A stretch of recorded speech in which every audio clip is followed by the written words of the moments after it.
Feeding the hungry is a continual problem here in Central Oregon.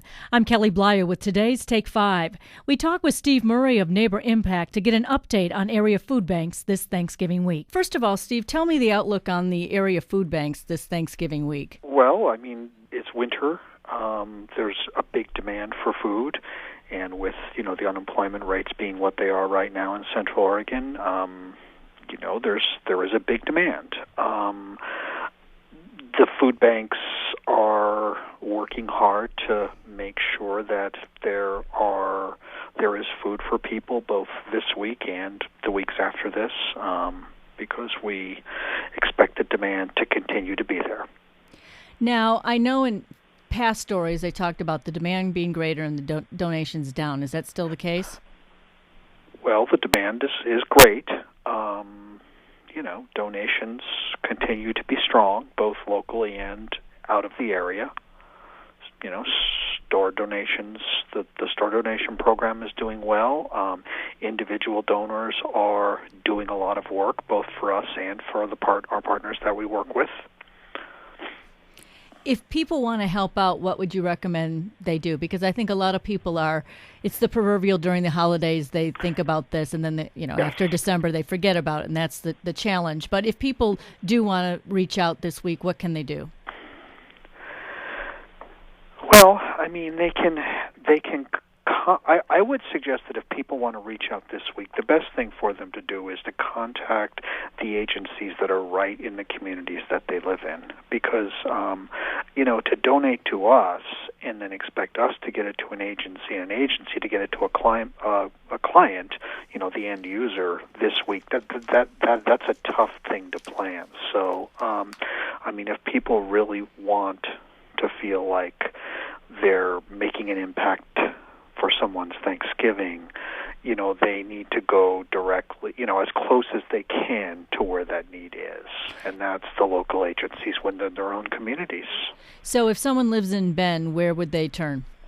I would suggest they contact St. Vincent de Paul, or they contact the Salvation Army, or they contact Trinity Episcopal Church, which is preparing a hot meal on Thursday. The community's been great this year. We have new businesses and individuals calling us daily wanting to, do food collections. I just got a call from business this morning that wants to, they have sites in Bend, Redmond, Pineville, Sisters, where they want to put food collection containers. And, so there's a lot of interest. We just hope people can continue to be interested. And we encourage people to, be interested even after the holidays are over. Because come January, we'll still be here and we'll still be doing what we're doing. Are you seeing a significantly increased demand with unemployment still being rather high and people falling off the rolls? We are. It's a little bit higher than a year ago. It's significant when you compare it to 2 years ago. When you compare it to a year ago, it's really on par, perhaps a little bit higher. We're seeing maybe more people going to meal sites. Some of the other programs don't have as much demand, but overall we are up in demand over last year. You said that you're seeing a lot of new individuals seeking help as well, first-time people having to get help? First-time folks, and like I said, more people going to meal sites, more families going to meal sites.